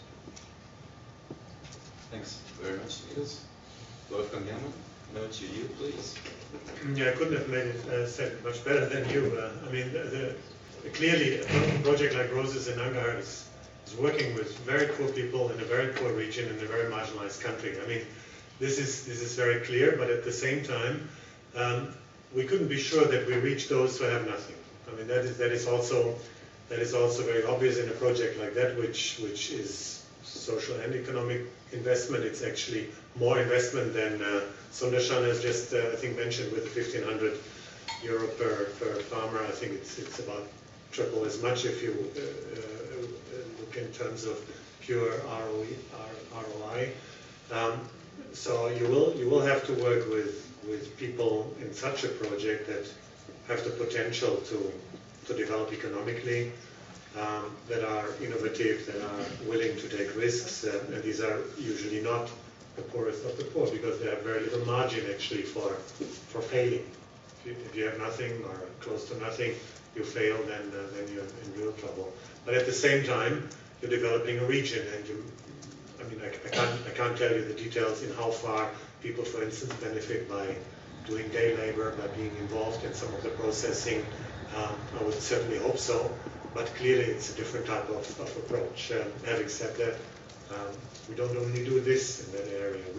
We do other things as well, which are much closer to providing the preconditions for economic success also for very marginalized groups, which is only working if and when we involve the communities, not individuals, not the leader farmers, not the high potentials. If you work with the whole community, you have a participatory process to set priorities, you are pretty much sure that you reach those who clearly need assistance. Thanks. Tony, to you, and adding some needs as well. When I read the ZEF working group document 77 on marginality, I think we probably do meet the definition of serving a group at the edge of an economic system without access to resources, assets, and services, which causes extreme poverty. We're a very data-driven organization, and in our household survey, we find the average income for a customer was $240 US per year prior to us. We more than double that net profit, as I mentioned. Our customers are too poor to own livestock. They have too little land to do crop rotation. And prior to us, they basically weren't accessing any modern agricultural technologies at all. Most were holding back seeds from the last harvest and planting them without knowing the commercial quality of what they had. And less than 5% were using any fertilizer at all. Are these the poorest of the poor? Well, I might have been a little more casual in using that phrase before this conference, and I would say that are we accessing the poorest of the poor? Probably not. I think we're working with people who have some access to land, even if it's only through customary land tenure in the countries where we work. And we're also working in areas where there's somewhat higher rainfall naturally occurring in western Kenya and southwest Rwanda. Now we do have expansion plans, and so we're testing what we need to do to our core program model to enable us to work in lower rainfall areas. And at that point, we might be able to say yes, poorest of the poor. So let's just say what we're doing right now is reaching the low-hanging fruit. Great, thanks. We more or less heard that you are reaching the marginalized poor, but Masood, you may have, of course, you will have a sentence or so, and Sudarshan as well, please. A sentence or so. Yeah, I mean, yes, to a certain extent, as we have discussed yesterday also, the ultra poor are not also homogeneous, so there are subcategories. And one of the criteria of our this ultra poor program is that there has to be working age women, able-bodied working age women, because through her all the resources will be delivered, and it is she who will operate. So you can see that there are households which are, we will be calling destitutes, like even there is no able-bodied person who can actually operate the resources or asset transfer. And calorie-wise, it is something like persons who are having less than 1,600 kilocalorie per day, per person per day, per capita per day. So yes, we are reaching, but not reaching all the ultra poor, because there are subcategories which still needs maybe intervention from the government, because it's very difficult to involve them in any kind of economically productive activity. Thank you. Great, thanks. That's good. So, In terms of pure numbers, 1,500 families in 300 villages through 8 producer companies.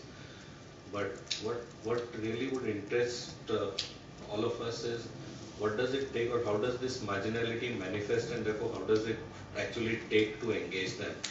I think we're looking at a people with extremely low self-esteem, with reduced skills and competencies, even what we assume as their basic livelihood, which is farming.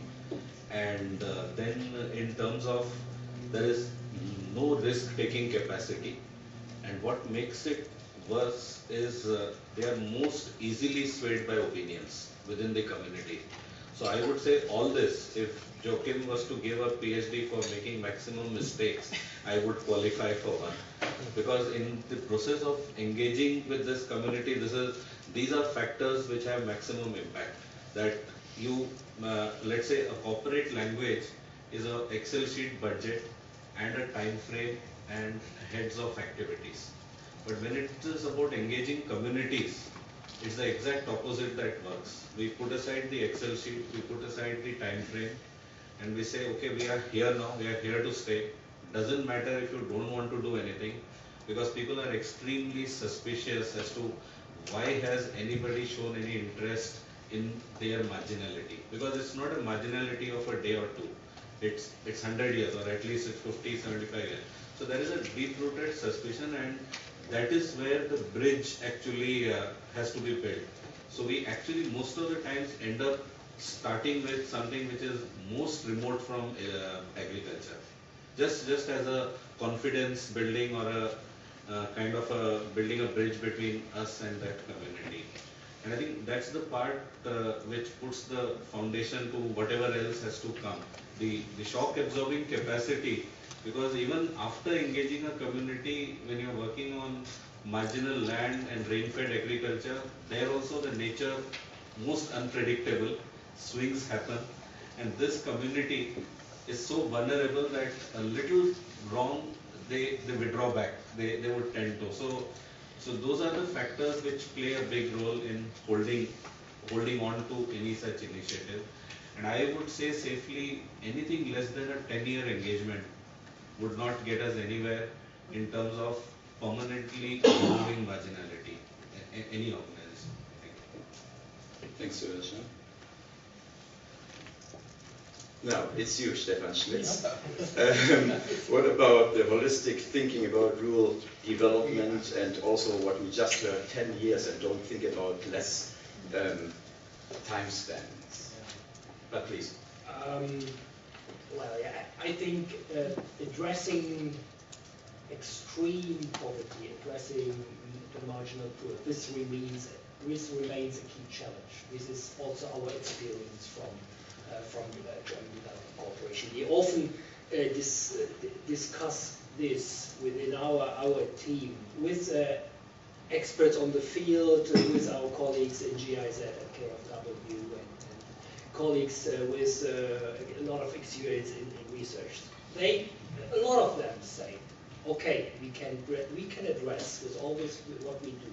We can address the poor, we can address the smallholders, but say, forget about the marginalized and very clear. This is very constant, very interesting.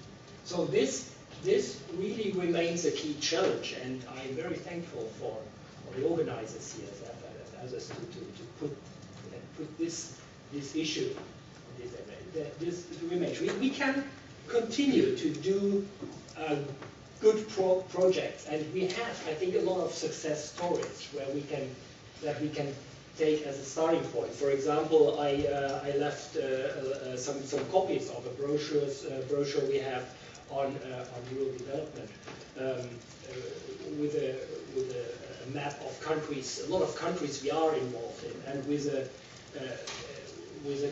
selection of some success stories in Kenya, and other countries. This mentioned the Roses for Mangra project as well, and the Cotton Made in Africa project, and others. This is very good. But how to better address really the marginalized? I'm pretty sure when we would take a closer look at these projects, these are success stories. We address the poor, but I have really doubts whether we really address the very poor, marginalized people. So I think we need, this would be my immediate, very rough answer to this. We, of course, need innovative business models. We need inclusive business models. We need the private sector. We need innovation. Of course, we need this. But we have to frame it. We have to at the same time think about the frameworks that is made up of what I would call the rural development, as a necessary condition for addressing the very poor. Yeah. We have to make sure that there is a minimum level of lands and water rights. We have to make sure that we need a minimum of social protection. We need a minimum of public infrastructure and all these things to make sure that all these projects, these corporations, public-private partnerships, this new business model and all that can be successful in the long run when we are aiming at marginalizing the poor. Thank you, Schmitz. And now, Monica, your reaction on all of these interesting inputs. Well, it's maybe setting the standard a bit too high, but let's try.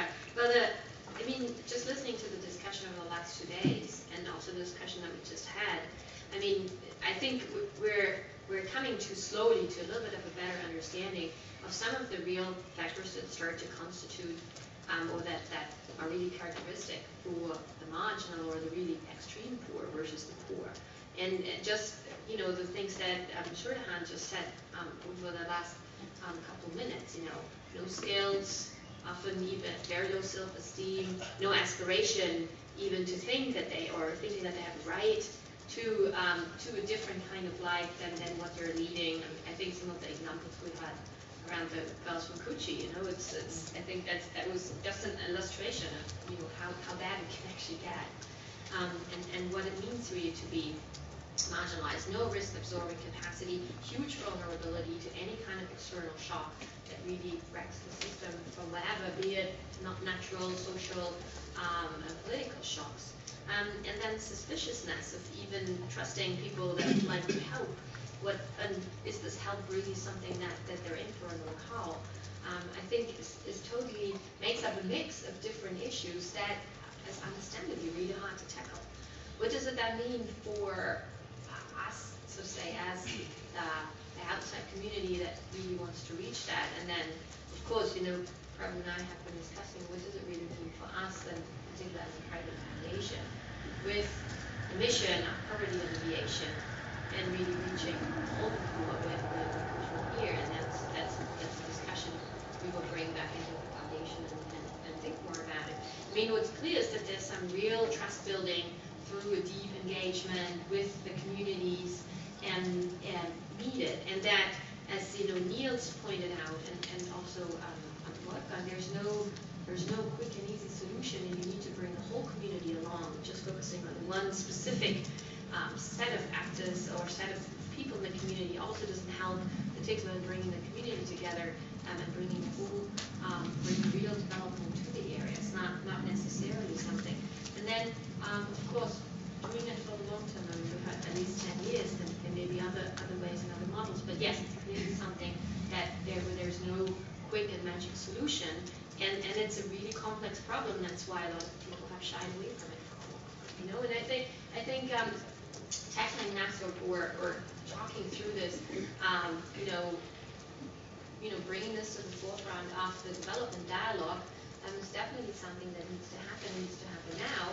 Also, as agriculture has received so much more attention, and still a lot of the marginalized poor, I suspect, also very much still depend on agriculture. So how do we bring them along, you know, in this kind of new wave, new interest for agricultural development, I think is definitely a question that we need to talk through more. What that then boils down to is what's the role of the different actors. I mean, I think we've already heard some of the conclusions around what the governments need to do in terms of setting some of the, the enabling environments, the legal requirements, what Ruth talked about, the property rights question, and sorting that out, even giving people the idea that they have a right to certain, well, either to certain resources or to the use of these resources.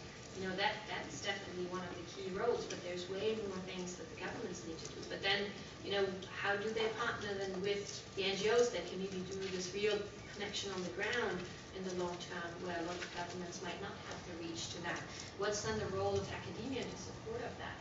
And what's the role of philanthropy and private foundation, as well as the private sector, through different ways, to supporting all of that work, either funding it directly or building new business models around it that are eventually sustainable. So I think we still have quite a bit of discussion ahead of us and quite a bit of a way to go.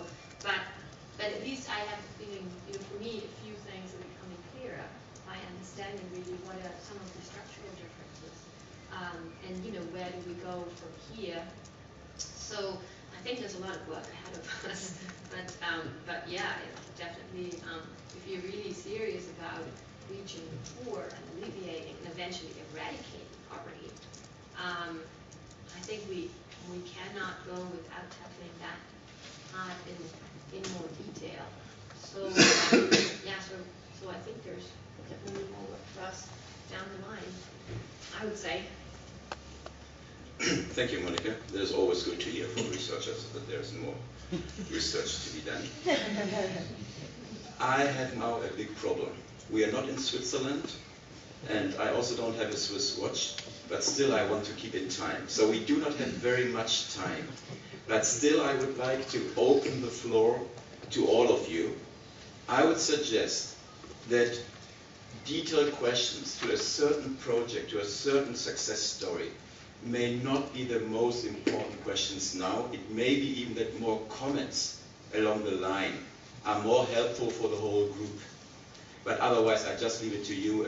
We have 10 minutes because I would like to have a final round and enough time for coffee and tea and apple and fruits, etc. So please, a short round from your side and then a final round from our side. Yes, hang on, no, Ingo first, please, and then you. Yeah, I think it would be a little bit disappointing after this 2 very interesting days if there's somehow a little bit the feeling we cannot really reach the poorest. Definitely it's very difficult, but I think it's our task to work on that. And first of all, we need the political will, and not only for a short time, but for a longer time. So we need to do a lot of analysis, research, and also dialogue and work with the communities. I mean, also practical work to understand. So, for example, it took us about 5 years really to understand who are really the extreme poor. So I think that is one task we need to do. But this is already also partly done and need to be continued. But we cannot say it is not done, and the work is there, and it's also going up to scale. So then it can go also up to the national level. I mean, the people themselves also can come then to the national level to put into government policies. But there are definitely also many NGOs who have already these experiences, and even with the what you call the destitutes, those who are not able to work. Great, thanks. Ingo, then Michael, Ruth, and then I'll turn to the right side and then to the left side. Yeah, this is a very interesting and very challenging discussion, point that we've reached in the discussion. And my NGO that I work for works sort of with business principles as well. And I'm feeling really challenged to think, how do we get past the poor to the very poor? And most of the examples that I heard up there, and just thinking about my own program, we seem to be pushing that threshold. We're pushing that threshold down of who can be reached through innovative approaches, and that's all very good. But this development at the threshold is a different thing than actually reaching the most extreme poor and pulling them out. I think that there are, however, some indirect benefits or indirect ways that development at the threshold reaches down into the extremely marginalized through employment has already been mentioned. Maybe general strengthening of an economy in the region can strengthen traditional safety nets, be that churches, mosques, pagodas, or family type structures. And also can create this development of the threshold can create this ladder idea of stepping steps for the very marginalized. Once their situation becomes maybe stabilized through social protection programs, or if they're maybe they're just marginalized seasonally on a good year at a good time, to be able to grab a hold of one of these ladders, whether that's being able to start growing roses or being able to start growing staple crops, and start working their way out of poverty or out of that extreme poverty. But even with these indirect effects, I think we're still left with this challenge of how to more directly reach that group. Thanks. Ruth, please. Yeah, I guess I'm feeling old in that I've seen development trends come and go. The last round was NGOs were the panacea, and I think we're starting to see now private sector as the panacea. So can I bring in a couple of critical perspectives, and how do we answer them? Andrea started with how do you, this concept of adverse inclusion in markets, and how do we guard against that? I live in St. Louis. A lot of my friends work for Monsanto. I know Monsanto is trying to do this kind of engagement, but their whole brand reputation has raised so many questions. And you alluded to this with Nestle as well. So there's this issue of the suspicions. And I think one of the other things I've seen in a number of these enterprise-driven things is the push to move quickly. And I've heard a number of investors going in on African land, in the whole land grabs debate, and the naivete with which they're going in. And we're seeing that even with the best business practices, a lot of these are still dependent on charity to, you've got everything from several thousand per person to 360 per person. So I guess I'm just wrestling with this. I'm intrigued by this, but how do we answer some of these critical perspectives as well? Okay, thanks. Haru, please. Thank you. First of all, if I'm living under $1 a day, I'm still poor. If I'm living under 50 cents a day, I'm still poor. Extreme poverty versus poverty, I don't think we should beat ourselves too much on that. I think if we can reach people under $1 a day, you're still doing a great job. And we should be happy we're doing a great job and not keep pushing ourselves to say, oh God, we're not reaching people who are under 50 cents a day. So let's keep that perspective as we move along. There's enormous amount of poverty issues to be solved. Second point I want to make is taken off from where Ruth was just a minute ago. There's a lot of excitement around social enterprise and business at the bottom of the pyramid and all of that. And I'm a little bit older than Ruth is, so I've seen many of these trends come along. What I'd really like to see is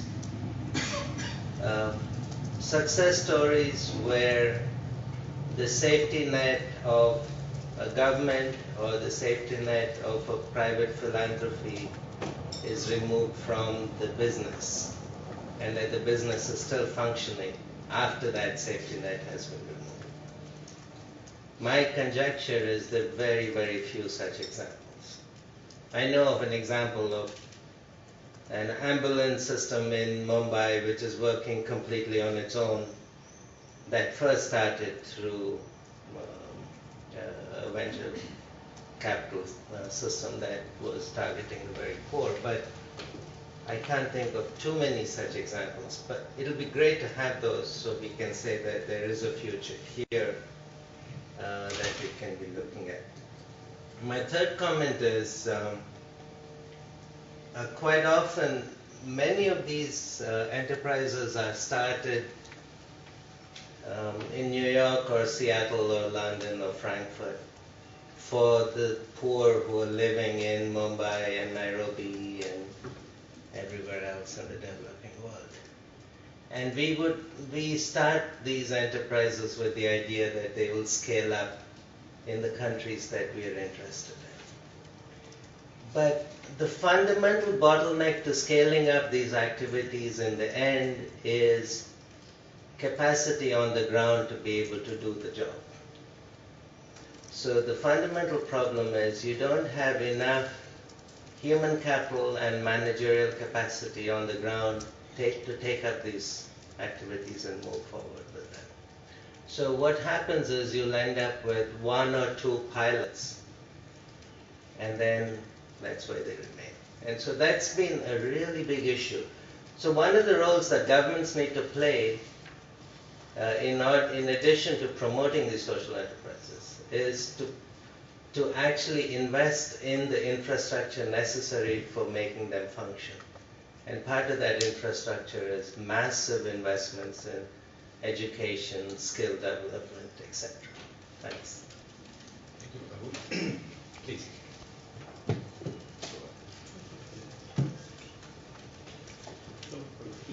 Thank you.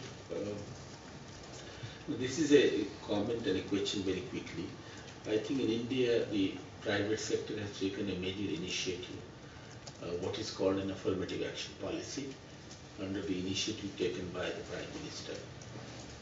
And all the 3 associations, Confederation of Indian Industry, Associate Chamber of Commerce, and FICCI, and developed policy wherein the elements are to give entrepreneurship training to those who are interested in production business, if possible help them indirectly to arrange capital, and develop an entrepreneur class. The other aspect is, of course, promote education, have a public-private partnership with the public institutions. Now, I think the element of that I can see in Nestle, that you undertake education and health activities. But the question that I want to ask, Jope, you have indirectly mentioned, I think the critical element is the demand for their product.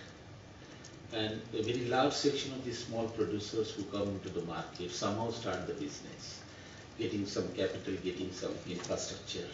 The key thing is demand. And quite a few of them face discrimination in the retail and the wholesale market. That market is also very imperfect and at times segmented, if not on caste line, but maybe at some time religious line. I did a study for ILO and discovered that very few high caste people will buy good from the low caste seller. Now, I will ask a question. You did mention about buying and selling. Is guaranteeing some sort of a market free and purchases? Because private sector purchase billions of dollars of commodities. It may be fruits, it may be vegetables for their canteens or whatever, or for their companies. I think, is there a thing, do you think this is a good solution? Because that once you provide a guarantee for their product, the rest of the things are taken care of. They build up the capital, they build up their internal capacity on supply side. But demand side is the most weakest side as far as this class is concerned. And even in affirmative action policy in India, demand side is not given enough thought. We have in USA some affirmative action policy for a federal contract for minorities and for women. So, great. No, thanks very much. Andres, and then I will go to the left side. No, thank you. Maybe I want to disagree with Prabhu here, because this is a conference about marginality, and we were advised right at the beginning. France pointed our attention to the problem of those who are not so positioned as to be able to benefit from the opportunities of growth. So I think it is precisely those who are not easily reached through their usual operations of social business, basic pyramid, whatever, that are a key concern here. So I don't just want that to be erased here. I don't want to come across as anti-business, but I really think that we should not just look at the nice things business do to help poor people, but we should also look at the routine things business do to harm poor people. Now in South Africa, for instance, let me just illustrate what I'm saying about adverse incorporation. Your big problem is the power of the centralized corporate sector, which is highly vertically integrated, extremely concentrated, has deeply ingrained habits of anti-competitive behavior, and which has reached deep into the rural areas of South Africa. If I'm a poor entrepreneur, say in the former homelands, or in South Africa's townships, my problem is not only that I'm relegated to a spatial poverty trap, where everybody around me is as poor as I am, and I'm thousands of kilometers, or a very expensive taxi ride away from the markets where all the wealthy people are, but also in that impoverished market, I'm competing for the little bit of money in people's pockets with some of the most well-resourced and efficient corporates in the Southern Hemisphere. In Mount Frere, in the Eastern Cape, we see Spar, which you know here, I think in Germany. It's a global chain with thousands of outlets, getting rid of its slightly damaged fruit or selling it on the pavement in head-to-head competition with street traders at lower prices. So supermarket corporate social responsibility people are very, very concerned about doing the positive thing in South Africa, yet they are putting big supermarkets in poor townships, which are really, firstly, wipe out local small traders, and secondly, they're money hoovers. They suck all the money out of the townships. Now, unless we look at those aspects of business, I think all the rest is just nice decoration. And I'm talking here about South Africa. I'm not generalizing what I say. It's not the same everywhere, but I think it's an important thing that we need to take into account.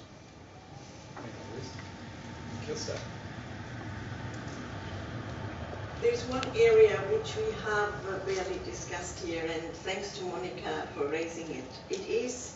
There are opportunities of linking smallholder agricultural production, even for the poorest, most marginalized, with the social safety net programs. And that is what the World Food Programme's Purchase for Progress initiative tried to do. So the example is we purchase from smallholder farmers agricultural products, which are then distributed for the children in school feeding programs in urban slums and in the most marginalized areas of the country. This is extremely appealing to governments, is extremely appealing for the general pride of a country, I think. There are huge challenges, and I have to come back to the very first day when Prabhu said agricultural intensification is needed for the smallest farmer. They have to get to business terms in what they produce. They also have to be able to fulfill their contracts. I just give the example from Sierra Leone. We had contracts with smallholder farmers, 5 farmers associations for 500 tons. In the end, they were able to deliver 160 tons. For me, this means I have to back up every purchase with an import order, because the food is then not available. And these 160 tons were purchased from 2,000 farmers. That means 1 bag, or at best 2 bags of 50 kilos per farm household. That is the structure. And that structure is expensive to organize, is expensive also then in the end for the buyer, and it's hard to make the case if your intention is to feed as many people as possible in the schools. I think my experience was just the first year in Sierra Leone. There are many possibilities in linking these 2 areas with the poorest producers and the poorest in the safety nets. There are also possibilities for social business. I'm highlighting the possibility of producing ready-to-use food for the nutrition programs based on local food processed in a social enterprise, and then made available by organizations like WFP free of cost to the poorest, or made available at cost value.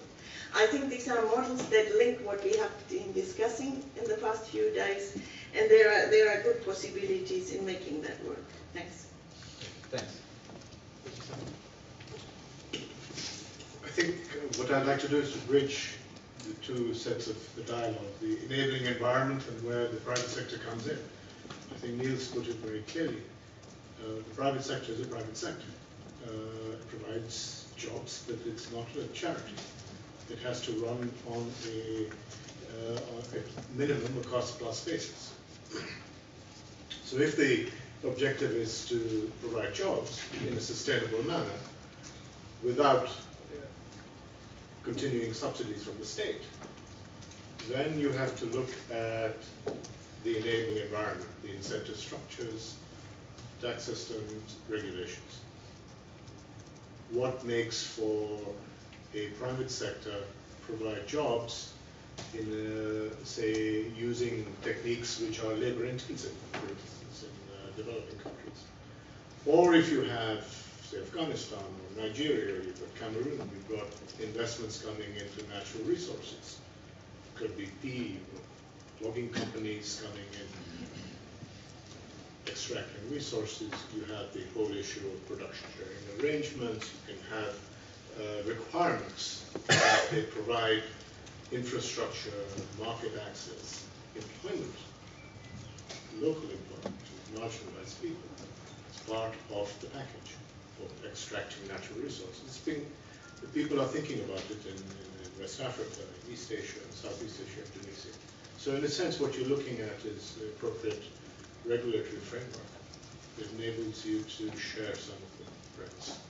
And Afghanistan is a rich country in terms of natural resources, so let's not forget that. And if you set up a proper environment and proper mechanisms, as we've been discussing over the last couple of years, it's absolutely a disaster that's been set up in Afghanistan.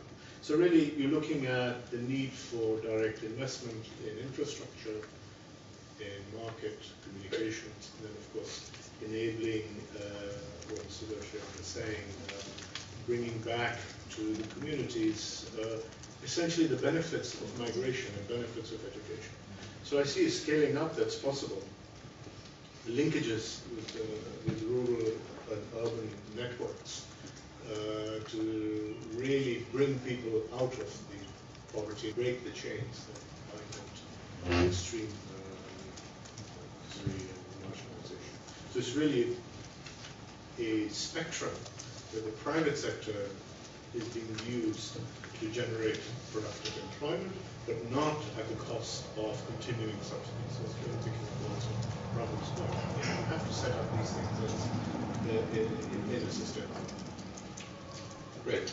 Thanks very much. We close now the circle.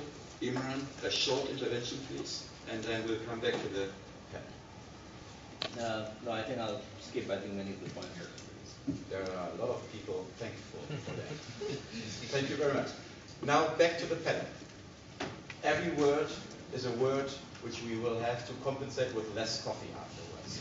But still, your words are very important. So I would like to have one round where you can react on a few comments, especially Joppe, you had more or less a direct question if you want to. We had already discussed whether you have also identified some opportunities for action and supportive research for the next panel and for ZEF and their work to do. And I leave it open for your last words. And you are looking as if you need some more time for thinking. No, that's okay. Is that okay? No, we'll close up with you. So, Sudarshan, please start.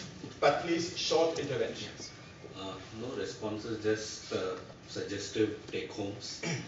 I think an engagement to bring out people from marginality would be inevitably resource intensive. And therefore, both human and capital resource, I think whatever intervention we need to prepare ourselves with. Number two, in my own experience, I think, and in our thing, the institution building has been a tremendous, I mean, the kind of self-esteem that has risen with equity, with the ownership of an organization. It's done wonders, and I think it's something worth thinking about in any intervention.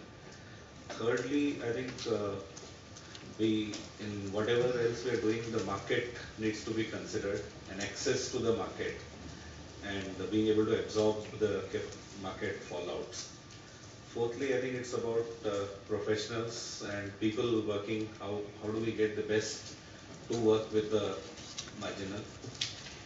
And one thing I thought got fairly underscored is for all these issues, while direct action, research, things have all been focused, I think advocacy has almost kind of been marginalized in intervention. I think it plays a very big role in terms of policy environment. I mean, organized advocacy effort around issues of marginality is a crying need. At least in last 3 days, it hasn't come out very strongly that there is investment, time, energy, and focus on advocacy.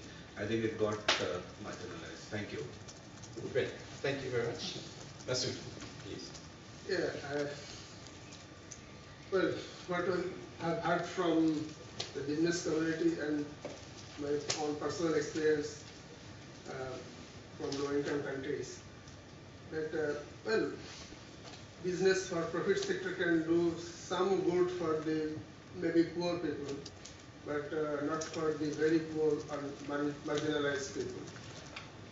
We'll be happy if they at least follow the principle do no harm with respect to encroaching upon their land, their environment, those kind of things that happens in the marginalized communities. Like what was going to happen in West Bengal, like Tata car and all these things, planned, so those kind of things. Thank you. Great, thanks very much. Nicholas, please. Just two quick comments. One on the importance of markets and guaranteed purchasing. Part of our deal with the smallholders that we engage with is that we'll buy whatever they give us. Guaranteed we'll buy it throughout the year at market price. So that has a tremendously stabilizing impact on the relationship between them and us, and leads long-term, we believe, to on the average lower prices that we pay. Second of all, in terms of creative idea coming out of this session, I'm very glad to hear the comment about the food retailers versus the people in the local markets. As a matter of fact, we have begun a program of training women in local marketplaces in Africa how to effectively retail and also to give them products that they can sell at very low prices to the customers who come to the public markets. We're under the thumb of the food retailers as well because they control the contact with the customer.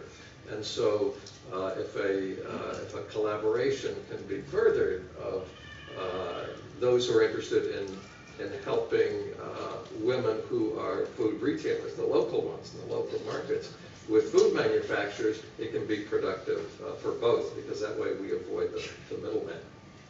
Great. Thanks very much, Niels. Wolfgang, please. Sure.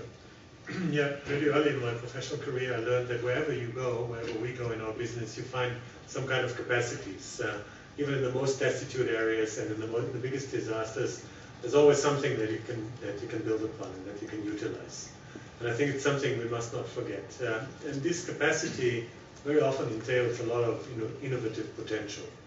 Frankly, some of the places I go, my imagination isn't strong enough to really find out how do these people survive and how do they actually even find ways to send their kids to school, stuff like that. So this innovative potential is there. We talked about innovation as a precondition for success, and I'm wondering what stands between exploring and utilizing this innovative potential and the things we do. Our ROSES project works not just because it has a lot of economic parameters that work out, but because it fits culturally, it fits with Islam. The rose is a beautiful product. I mean, there's a couple of soft factors that play a very, very big role, including, by the way, the fact that people do not have to engage in illegal transactions anymore. It's something that plays a role for the people.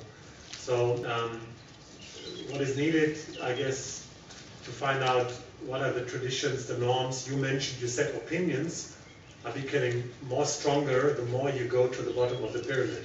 I think that's very true.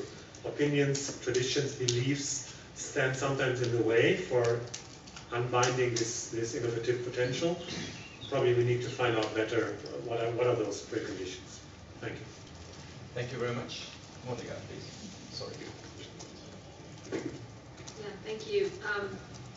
Well, I think I already gave a little bit of the summary of some of the points that I learned, so I don't want to go into that, and there wasn't anything addressed to me particularly, but maybe just one last point that I would like to make in terms of following up to the next session and where I hope we could go from that is what do I really see as the need for research and follow-up, and I think there's definitely a huge need. At least I can see it coming out. I think very clearly we need some kind of a better characterization of the different strata of the poor. And what does it really mean, ultra poor or extreme poor versus poor? I mean, as Prabhu pointed out, I mean, we need to make progress no matter what in all of these. But there might be different ways of how we need to reach it. So what are the strategies and how different are they really with respect to whatever we call ultra poor? But my feeling is we still need a much better characterization of some of their characteristics to be able to think about that. And how do we really get it done? I already alluded to the role of different actors and the linkages between them. But also, how do we get innovation going in that field? Right now, I mean, who's interested in why? Really reaching maybe some people that we couldn't reach before, and why should we? And this is where advocacy plays in.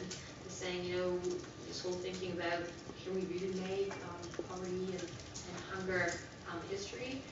Is this really something that we need to think about in a different way?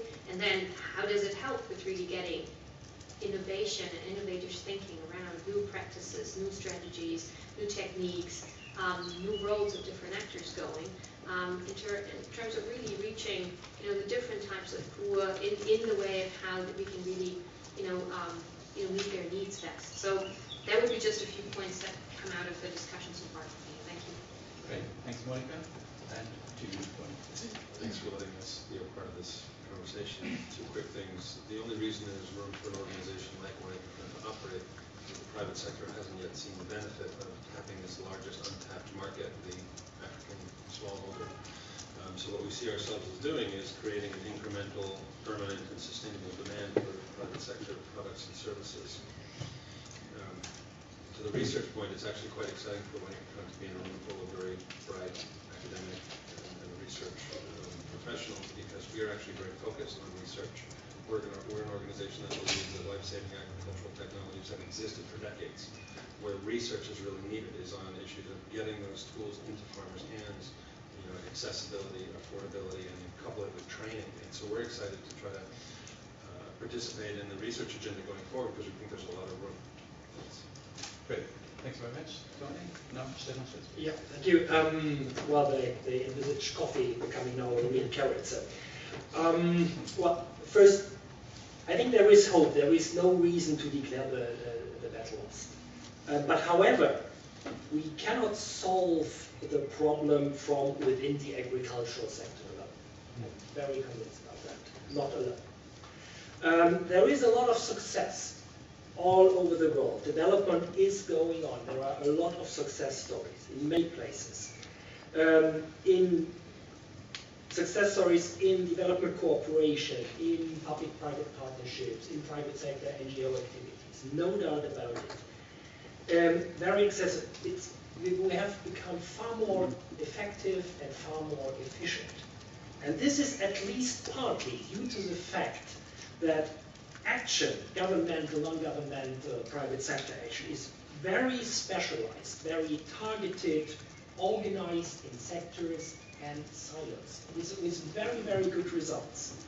But when I look at our colleagues in operations, the debate is run by modules, profiles, focal areas, comparative advantages, and all that all contributed to our success we had in the past. But I think the flip side of that certain aspects, certain groups have simply fallen between the cracks. And this, I think, is a challenge. So we see two kinds of innovation. The innovation within business and the innovation of how we really bring things, business and other aspects together. Thank you. Great, thank you very much. I can do the trick.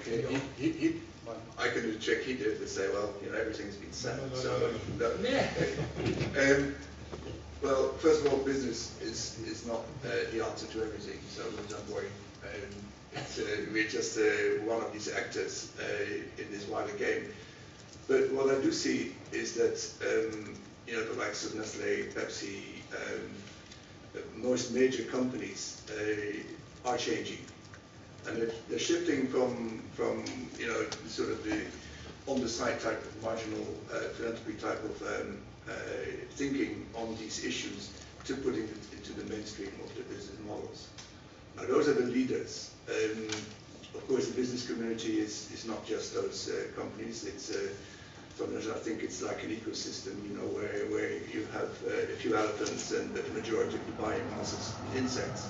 So the majority of the private sector is in small businesses globally. So we shouldn't really say, you know, private sector and then immediately think of the major companies, but they have a leading role to play. And yes, I think in markets, you know, one of the cornerstones of inclusive business is that you open your own purchasing power for small-scale businesses, and that's, Niels, you said it.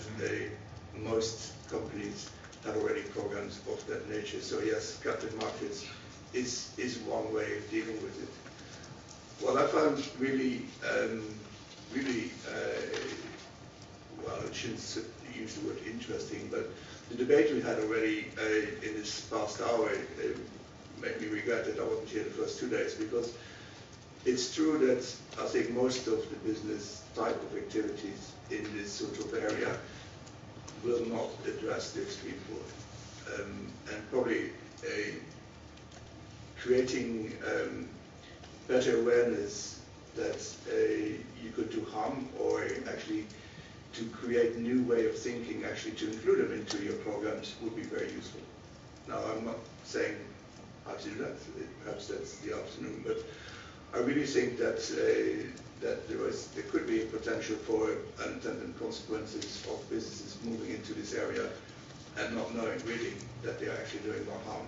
I don't think they do it on purpose, but it may be because they weren't aware of that, and that's probably something which we could explore further. Thank you very much. Coffee is waiting. I will not summarize or try to summarize this open discussion. It will continue. It will continue in the next session. It will continue in the next year and 2 or 3 years, and 10 years even. So let us thank the 8 panelists of sharing with us your experiences and being prepared on a panel like this. And I think it was a bouquet of a lot of flowers, from roses but also to pumps, and it was a very interesting discussion. And so let us give a big hand to all 8 of you. And before you leave now for coffee, is it okay if we meet then at 11:45? Yeah. Good. 11:45, the latest, again in this room.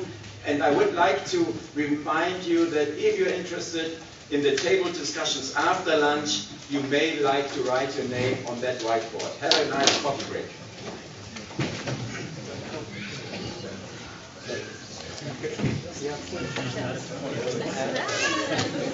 I can be surprised that conflict is being interpreted as if you're not extremely poor, then you're not. Wollen wir versuchen, 1 oder 2 Leute zu interviewen? Oder das auch nicht? Die nächsten Mann vielleicht.